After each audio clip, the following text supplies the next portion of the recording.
এসএলএসটির দুটো বড় আপডেট আজকে। প্রথম হলো 2016 যারা ওয়েটিংয়ে ছিলেন তাদেরও ইন্টারভিউ নিতে হবে, এইরকম একটা অর্ডার কিন্তু আজকে কোর্ট থেকে এসছে। এই অর্ডারটা নিয়ে অনেকটা ধোঁয়াশা ছড়িয়ে গেছে। তাহলে কি 2016তে যে সমস্ত প্রার্থীরা যতজন ওয়েটিংয়ে ছিলেন সমস্ত বিষয়ে তারা সবাই কি ডাক পাবেন? এটা আর তার সাথে যেটা সবাই জানি, আর কিছুক্ষণ পরে আমাদের নবম দশমের যে প্রার্থীরা যারা পরীক্ষা দিয়েছিলেন তাদের আজকে কিন্তু ভেরিফিকেশন লিস্ট, এক কথায় কারা কোয়ালিফাই হলেন ইন্টারভিউর জন্য তার লিস্টটা কিন্তু প্রকাশিত হবে আর অল্প কিছুক্ষণ পরেই। এসএসসি মোটামুটি এখন অবধি যত লিস্ট প্রকাশ করেছে সবই মোটামুটি সূর্যের আলোয় নয়, রাতেই হয়েছে।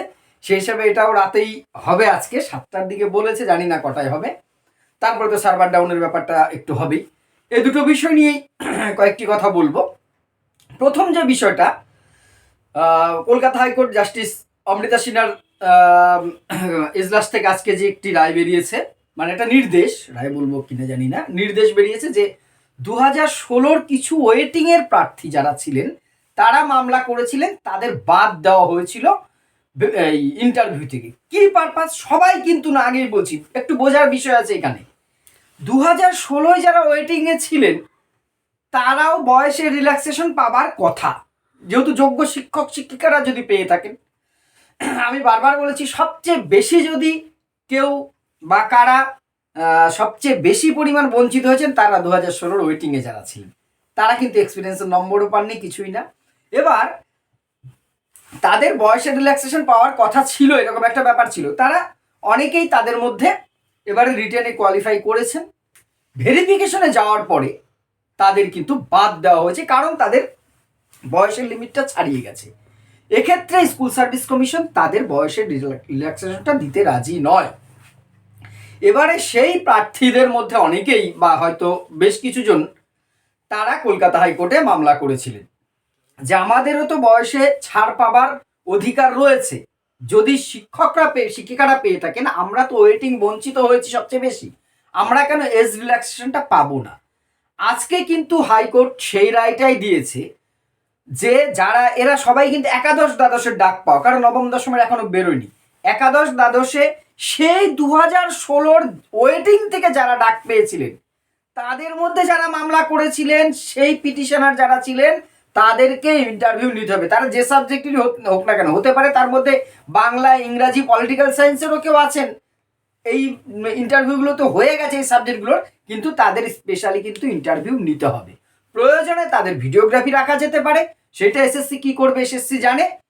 তাদের কিন্তু ইন্টারভিউ নেওয়ার কথা বলা হয়েছে। তার মানে এই নয় যে 2016 যারা যারা ওয়েটিংয়ে ছিলেন সবাই ইন্টারভিউ নেওয়ার কথা বলেছে।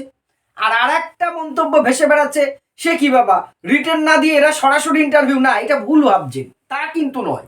আসল বিষয়টা হচ্ছে তারা রিটেনে এবছরে 2025-এর যে এসএলএসটিটা তারা কোয়ালিফাই করেছিল, ভেরিফিকেশনে যে তারা রিজেক্ট হয়েছে বয়সের কারণে। আশা করি বিষয়টা ক্লিয়ার হবে।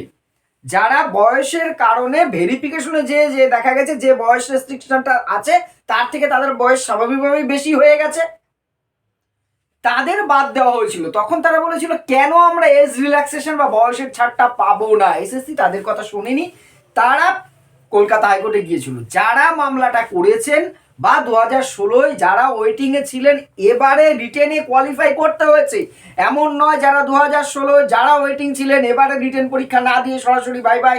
এইটা বিভ্রান্ত হবেন না। অনেকে এই ধরনের খবর রটাচ্ছেন, এটা সত্যি নয়, আর এটা কখনো হতেও পারে না।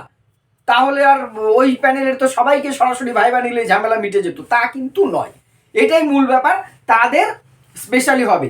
এবার একাদশ দ্বাদশে হলো মানে কি হবে, নবম দশমের ক্ষেত্রেও কিন্তু তাই হবে।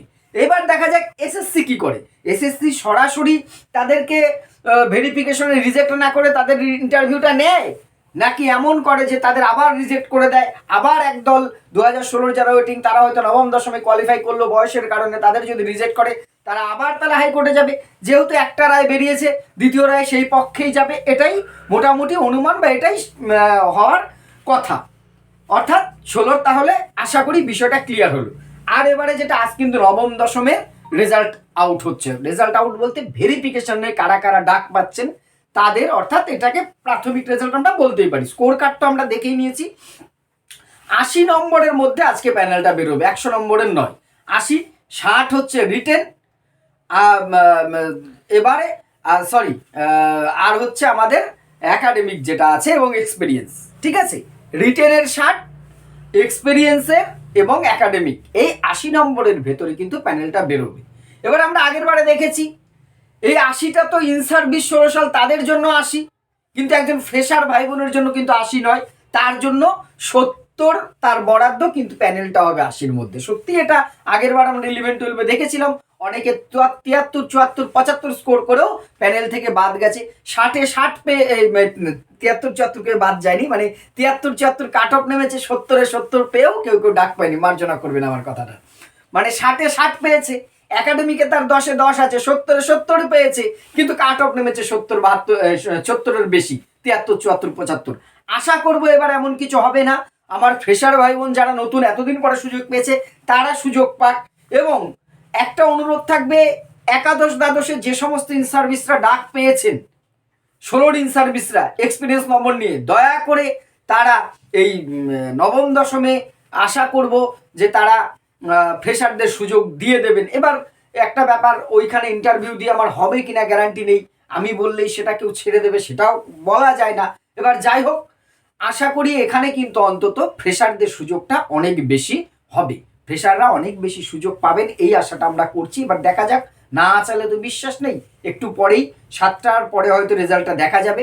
তারপরে যেটা আসবে আমরা জানি, সবাই মিলে একসাথে দেখতে গেলে এসএসসি সার্ভার তো সেরকমই একটু সমস্যা হবে, এটাই অনুমান করা যায়, আশঙ্কা করা যায়। আশা করি না, আশঙ্কা করি।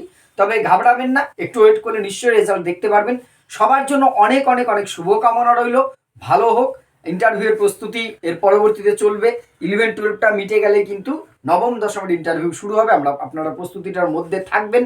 আর এই আজকে মূল বিষয় ছিল, তাহলে ওই ওয়েটিংটা নিয়েও ভুল ব্যাখ্যায় বিভ্রান্ত হবেন না। আর নবম দশমের রেজাল্ট আপনাদের জন্য শুভকামনা রইল, অনেক অনেক ধন্যবাদ।